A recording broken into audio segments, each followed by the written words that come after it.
कहीं देखते हैं मौसम का बदलाव हो जाता है, हवाएं ठंडी चलती हैं, अच्छा लगता है। तो इस मास में इस तीज त्यौहार को हम मनाते हैं। अच्छी बात है, त्योहारों पर भी खुशी मनानी चाहिए। ये हमारी परंपरा, रिवाज, पुरानी रीति हैं जिनको निभाने से अच्छा भी लगता है और आने वाले पीढ़ियों को ये ज्ञान भी होता है कि हमारे पूर्वज किस प्रकार से अपने जीवन में त्योहारों की खुशी मनाते थे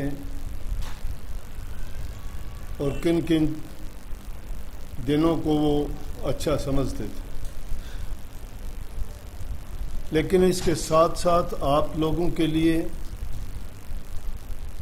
आप लोगों का मतलब है सत्संगियों के लिए, सत्संगियों के लिए सबसे बड़ा त्योहार सत्संग होता है। उससे बढ़ के कोई सत्संग नहीं होता। अब ये वाणी भी जो इसने गाई थी उसमें भी यही चीज कही है कि सत्संगी लोगों को गुरु के दरबार में आना, दर्शन का करना, वचन का सुनना अच्छा लगता है।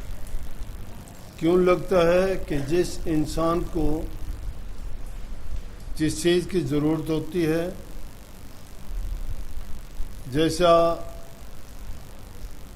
वो इस संसार में चाहता है कि उसको किस चीज में आनंद होगा, सबको लिए एक आनंद नहीं है।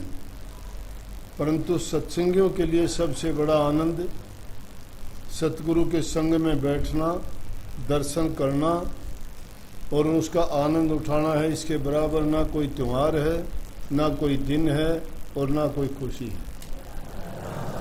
लेकिन ये उनके लिए है जो गुरुमुख हैं, मनमुखों के लिए नहीं है ये बात। मनमुख तो अपनी मर्जी के काम करेगा और सत्संगी के लिए सबसे बड़ा गुरु का हुक्म ही गुरु भक्ति है। जो हुक्म नहीं मानता वो अपने मन में तो खुश कितना हो लो, लेकिन वो सत्संगी नहीं है। सत्संगी होगा उसके लिए तो जो बात कह दी गई वो उसको मान लेगा कि मेरे लिए इसी में मौज है और मेरे लिए इसी में खुशी है। जो मर्जी से काम करते हो उसमें कभी आपको अच्छा मिलेगा भी नहीं। आपको अच्छा परिणाम मिलेगा तो हुक्म के मानने में मिलेगा। हुक्म जो दिया जाता है वो आपके हित के लिए, आपकी भलाई के लिए और आपके सुधार के लिए होता है। लेकिन आप उस हुक्म को ना मान के अपने मन का हुक्म मानते हो। जो मन का हुक्म मानेगा तो मन इतना भला होता, इतना अच्छा होता, तो फिर तो आदमी मन के कहे काम करते सब के सब। संत महात्मा फकीर जितने भी हुए, सब ने जितनी मन के बारे में कही बात और जितना भी समझाया, ये कहा कि इसके मन के कहबे में, मन के फरेब में, मन की चाल में ना आओ। मन की चाल में जो आए थे उनके इतिहास देखो, उनका क्या हुआ। ये मन तो आकाश में चढ़े हुए को भी धड़ाम देसी जमीन पे गिराते हुए देर नहीं लगाते। बड़े बड़े ऋषि मुनि तपधारी सब के सब जो ही उनका मन का फटफेड़ा लगा, लड़खड़ाते हुए चले गए दुनिया से, होश नहीं आया दोबारा से। कि उनके मन के कहे काम करे। मन तो काल का एजेंट है, काल कभी भी इस जीव का हित नहीं चाहता। काल इसका हित नहीं चाहता है, लेकिन काल जब इस तरह से गिरा देता है किसी को तो उसकी फिर खिल्ली उड़ाता है, मजाक उड़ाता है। संतों का जहां सत्संग होता है वहां काल का पहरा होता है। काल खड़ा हुआ देखता है। कोई बिरला आदमी ही उस बात को समझ पाता है और वो सब पर दाव चलाता है, सब पर दाव चलाता है। जो गुरुमुख होता है उसके लिए तो गुरु का वचन कवच बन जाता है, बचा लेता है। जो मनमुख होता है उसको उसकी चोट लगती है, उसको उसकी चोट लगती है। वो देख लेता है कि हाँ, इस पर तेरा दाव चलेगा, ये मन का गुलाम है, ये इंद्रियों का गुलाम है, ये संसार के पदार्थों के भोगों में लिप्त है, इस गुरु के वचन की इसके दिमाग में कोई कीमत नहीं है। इसलिए जिसके दो ही रास्ते हैं, एक गुरु का दर है, गुरु का दर जिसने पकड़ लिया वो पार उतर गया, लेकिन जिसने काल का दर पकड़ लिया वो मन के रास्ते से गिरा उठा। इस मन की निगरानी करनी पड़ती है पल पल इसके बारे में कि ये क्या सोचता है, क्या करता है। देखा करो, मन तो पता नहीं क्या का क्या चाहेगा, 1 मिनट में बदल जाता है, बदलते हुए देर ही नहीं लगता। मन बदलता हुआ देर नहीं लगाता कभी भी, लेकिन गुरु की वाणी कभी बदलती नहीं है। वो चारों काल में सत्य है, वो अटल है, वो निश्चित और पक्की है। इसलिए जो उस वाणी पर अटल हो जाता है तो काल उससे मुख मोड़ लेता है, उसका बाल बाका नहीं कर सकता। जो काल के चक्कर में जो फंसे उनके हाल देख लो, गुरु के वचन को जिसने तोड़ा उनके हाल देख लो। लेकिन ये दुनिया स्वार्थ की मारी है, लालच की मारी है, और कलयुग में ये चीज प्रधान है। ये 2 चीज काल ने ऐसी छोड़ रखी है। सबसे ज्यादा इस कलयुग में इंसान 2 चीजों के फरेब में आएगा, लालच में और स्वार्थ में। ये सबसे बड़े दाव हैं। बाकी तो और चीज तो हैं, लेकिन वो इतना ही आदमी का नुकसान नहीं करेंगी जितनी ये करेंगे। क्यों? ये कोई भी एक चीज आ जाएगी वो सारे पाप वही करवा देगी। लालची आदमी चोर बन जाएगा, झूठा बन जाएगा, ईर्ष्यालु बन जाएगा, निंदक बन जाएगा, पापी बन जाएगा। लालच उसको टिकने ही नहीं देगा कहीं भी। जितनी बुराइयां हैं सब वो इनके पीछे लगी रहती है। इसलिए 2 ही चीज उन्होंने चुनकर प्रकट करके साथ लगा दी और उनके बस हो जाता है इंसान। बल्कि मैं तो इससे कहीं आगे निकल के कह दिया करता हूं पहले भी कि कलयुग नहीं, ये पाप युग है। अरे तुम तो गुरु के साथ ही आंख मिचौनी का खेल खेलते हो, कहां से तिरोगे? गुरु के साथ आंख मिचौनी का खेल क्या खेलते हो तुम? छिपते हो, बात छिपाते हो, झूठ बोलते हो।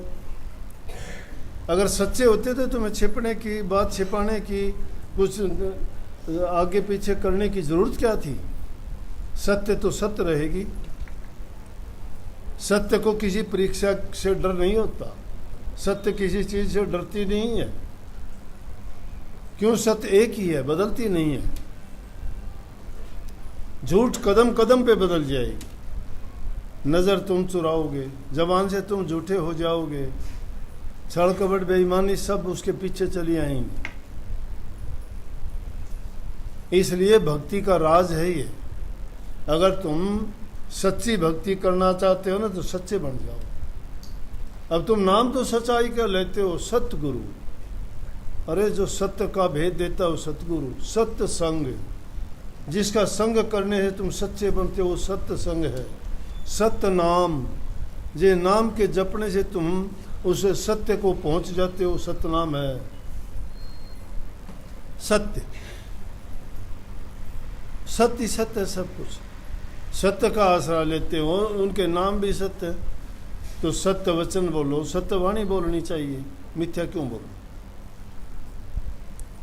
सतगुरु का संग करना चाहिए, सत्संग है। सत्य वचन, वचन को पुख्ता करो, सत्य वचन है। वचन झूठा है ही नहीं। झूठा तो संसारी लोगों का होगा, क्योंकि उसके बीच में स्वार्थ लगी हुई है। जहाँ स्वार्थ नहीं वहाँ सत्य होगा, सत्य वचन होगा। इसलिए सत्य, सत्य का सहारा जिसने ले लिया, सतनाम जिसने पकड़ लिया, सतगुरु जिसने बना लिया, सतनाम जिसको प्राप्त हो गया, उसके कल्याण में कहाँ कमी रहेगी। परंतु आप पकड़ते नहीं हो इन चीज़ों को। तो बात यहाँ आके सब की सब खत्म हो जाती है। अगर मानते तो बदलाव आ जाता, मानते बदलाव आया ही नहीं, थे वैसे के वैसे रहे। सुन रे अनजान तेरा होत मूल नुकसान, छोड़ निज ज्ञान कहाँ फिक्र करे ज्ञान की।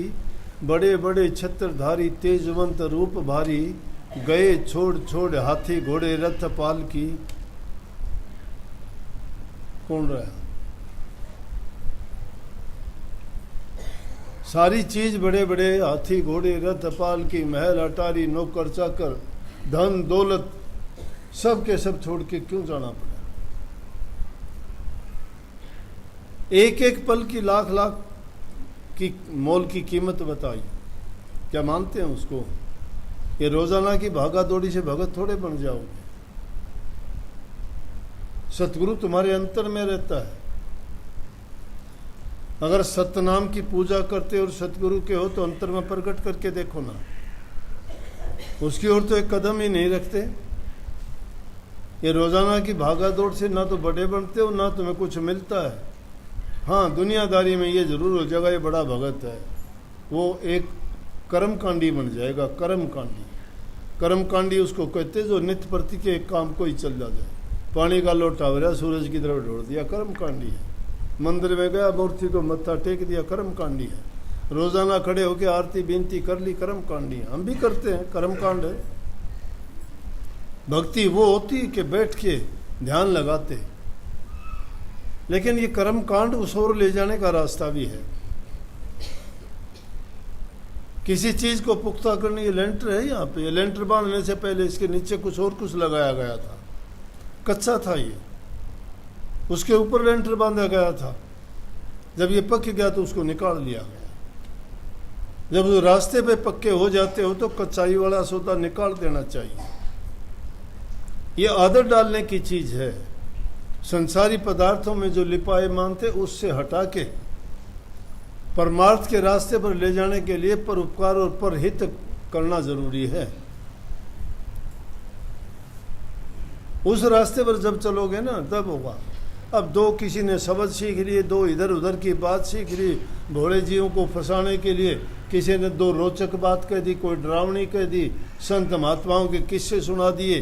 वो किस्से आपको त्यारेंगे नहीं, उनसे शिक्षा लो। उनसे ये सोचो कि उसने ऐसा किया था तो पा लिया, तुम भी वैसा करके देख लो फिर पाओगे। वैसा करते नहीं ना। उन किस्से कहानियों को तुमने अपना ज्ञान बना लिया, ज्ञानी बन गए। वो ज्ञान नहीं है, अज्ञान है। वो फरेब है, झूठ है। वो तुम्हें भी बहकाता है। क्यों महापुरुषों ने कही कि तुम कहते हो कागज लेखी, मैं कहता हूं आंखों देखी। क्यों कहा कि तुम कहते हो उलझावन हारी, मैं कहता सुलझावन हारी। ये उलझाने वाली चीजें उलझाती हैं, फंसाती हैं। ये कुछ नहीं, गुनावन का परिणाम है। गुनावन उठे मन में लिख दिए, गुनावन उठे बोल दिए गए। अगर गुनावन अच्छे होते तो गुनावन हर कोई उठाता है मन में। ये गुनावन उठते हैं किसी के बुरा करने की, किसी को ईर्ष्या करने की, किसी की निंदा चुगली करने के लिए मन में पैदा होते हैं। ये मन की भूमि में सब प्रकार का बीज डला हुआ है, क्योंकि इसकी रचना करने वाली जो तीन शक्तियां थी उन्होंने अपनी शक्तियां लगा के तो इसको तैयार किया है। सब बीज डाल रखे हैं उसमें। लेकिन बीज कौन सा प्रकट होता है? जैसे बीज के लिए उसके लिए अनुकूल वातावरण मिलता है। गंदों के साथ जाओगे, गंदगी का वातावरण मिल गया, उनके अनुकूल हो गया, गंदगी बढ़ेगी। निंदकों के पास जाओगे, निंदा उनके अनुकूल मिल गई, निंदा चुगली बुराइयां बढ़ेंगी। लेकिन संतों का संग करोगे तो सत्य की, सच्चाई की, प्यार की, भक्ति की, उन चीजों के आपको अनुकूल परिस्थिति मिलेंगी तो वो बीज पैदा होगा। बाकी नहीं बन सकते। वो फिर खरपतवार में गिनती होती है उनकी, जो अगर वो उसके साथ उग भी आते हैं तो उगते हैं, इसीलिए सत्संगी गिरते हैं। जिनके वो पतवार बढ़ जाते हैं वो गिर जाते हैं, उस फसल को नहीं होने देते वो। जिनके हृदय में द्वेष ईर्ष्या बढ़ जाती है फिर अच्छे गुण डूब जाते हैं। और जिनको वो अनुकूल हालात मिलते हैं वो डूबते नहीं, गिरते नहीं कभी। मैं कहा करता हूं हर चीज प्रकृति में ये है कि बढ़ने की कोशिश करता है। बुराई भी बढ़ने की कोशिश करती है, चोर भी डाकू बनने की कोशिश करता है, एक विद्यार्थी भी बड़ा विद्वान बनने की कोशिश करता है। एक पिद्दा भी ऊंचे से ऊंची ऊंचाइयों पर चढ़ना चाहता है, पहुंचना चाहता है। एक चींटी भी पहाड़ की चोटी पर जाना चाहती है, गिरना नहीं चाहता कोई भी। लेकिन भक्ति के मार्ग पर चलने वाले कभी ये नहीं सोचते कि हम भी ऊंचे से ऊंचे चढ़ें। अगर वो भी ऐसे चढ़ जाएं, वो भी ऐसा सोच लें, तो वातावरण बदल जाएगा। आप इतने लोग आए हो, इतने की तो जरूरत भी कौन नहीं, इतनों की जरूरत नहीं। स्वामी दयानंद एक था, आर्य समाज चला दिया, कितनी बड़ी संस्था है। स्वामी विवेकानंद थे, ब्रह्म समाज की स्थापना कर दी, कितने लोग आज भी हैं। महात्मा बुद्ध एक था, बुद्ध धर्म पूरी दुनिया में फैल गया। नानक साहब एक आया था, दुनिया में सिख धर्म फैल गया। कबीर साहब, दादू साहब, स्वामी जी महाराज एक ही थे। आगरा में एक कुटिया में रह के काम शुरू किया, दुनिया में राजा स्वामीमत के मानने वाले दुनिया भर के हो गए। उन्होंने सोची थी उड़ान भरने की, उन्होंने सोची थी जन कल्याण की बातें, उन्होंने सोची थी सर्वजन हिताय और सुखाय की बातें। वो चाहते थे मानव जाति के कल्याण करने की, उनका उद्धार करने की। इसीलिए कही है, संत बड़े परमार्थी और घंजू बरस आए, तपन भुजाओं और किर अपना पौरुष लाए। ये खेल तमाशा नहीं है, ये दुनिया भर के रस और आनंद लेके हंसी खुशी में उड़ा देते हो ना, वो हंसी खुशी नहीं। बहक जाते हो, तुम सोचते हो यही सब कुछ है। संतों की हंसी खुशी कुछ और होती है, उनकी वृत्ति कभी टूटती नहीं है। तुम तो पहले ही जिस चीज में फंसे पड़े और वो और मिल जाते हो तो मस्त हो जाते हो। तुम्हारी ओर से दिए है, हंसो खेलो कूदो मजे उड़ाओ, नहीं। जब जिसको ज्ञान हो जाता है वो कुछ भी करो। इसीलिए कह दी कि सामर्थ को नहीं दोष गुसाई। जो सामर्थ हो जाता है वो कुछ भी करो, फिर तो उसको दोष नहीं लगता। लेकिन सामर्थ नहीं है, सामर्थ का नाम लेके और अनर्थ के काम करते हैं, अच्छे कहाँ करते हैं। अगर ये बदलाव आया होता तो सब कुछ बदल जाता। इतने लोग, हम तो अपने घर परिवार को ही नहीं बदल पाए। बताओ बदला? तुम अपनी बहुओं की काटी हुई आई हो बहुत सी, तो तुम अपनी बहुओं को काटती हो, जोत बजाती हो। तुम्हारे बेटे तुम्हारे कहे के नहीं है, तुम्हारे घर वाले तुम्हारे कहे के नहीं है। क्यों नहीं बदले? वो तुम नहीं बदले, इसलिए नहीं बदले। तुम बदले होते तो बदल जाते। तुमने कुछ सीखा नहीं, तुम सीखे होते। अरे जिस बर्तन में कोई चीज डाल रखी है वो चीज किसी को दोगे वैसा ही बनेगा। तुमने बर्तन में विष डाल रखा, विष देते हो उनको। अमृत डाला होता तो वो अमृत पी के अमर हो जाते। ललक लगी क्या घर वालों को? किसी को, तुम्हारी औलाद को लगी हो, तुम्हारे पत्नियों को लगी हो, तुम्हारे बच्चों को लगी हो। परिवार तो देखोगे तो हैरान हो जाओगे। लेकिन अगर सच्चाई के साथ टिकते हैं तो कई बार देखा देखी कोई कर तो लेते हैं, लेकिन थोड़े दिन में वो बादल की तरह से फट जाते हैं। एक बार देखोगे बादल बड़ा नीला हो जाएगा, देखोगे बरसात आएगी, आएगा हवा का झोंका, सब बिखर जाएगा। बूंद भी नहीं आई, सोच रहे थे बारिश आएगी, नहीं, बिखर गया, हवा के झोंके ने बखेर दिया। इसी प्रकार से एक बार तो लगता है सत्संगी है, लेकिन बाद में उनका हित लालच स्वार्थ उनको रोक देता है। वो पूरा तो होता तो सत्संगी था, फिर तो तुम्हें खड़ा मिलता वो। लेकिन वो पूरा उनका होया नहीं तो चलते बने ना किसी सत्संग से देख लिया हमने।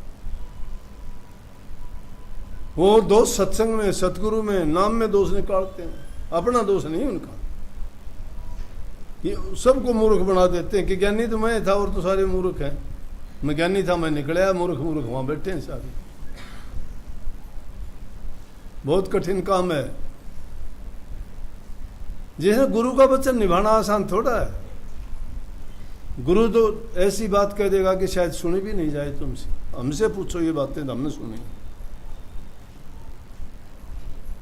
हमने सुनी है। ऐसे ऐसे मौके आए और कई लोगों ने, सुनने वाले ने तो कह दी कि तेरा गुरु तेरे को ये कहता है, फिर भी तू बर्दाश्त कर लेता है। दिखी बात है। मगर किसने कही ये बात? गुरु ने। जब रोजाना जो 1000 बात अच्छी कहता और आज एक बुरी कह दी तो शायद उसमें कोई मेरा गुनाह होगा, वो मेरे लिए अच्छी कही है। बोले भाई ये बात तो है, तो ये तुम क्या जानो, ये तो मैं जानता हूँ मेरे लिए क्या अच्छा है, या वो जानता है उसने मेरे लिए गुरु ने क्यों कही ऐसी। लेकिन जिसके हृदय में सच्चाई नहीं है फुदक जाएगा वो, उनका उद्देश्य कुछ और होता है। भक्ति के मार्ग पर डटना बड़ा कठिन है। तुम्हारे घर वाले ही खदेड़ देंगे तुम्हें, दूसरा तो बात छोड़ो, तुम्हारे घर वाले ही नहीं चलने देंगे, कहेंगे क्या रोज रोज क्या मिलता है तुम्हें, वहां क्यों जाते हो। मैं मेरी माँ को कहता था जब सत्संगी नहीं था, मैं क्यों जाया करे।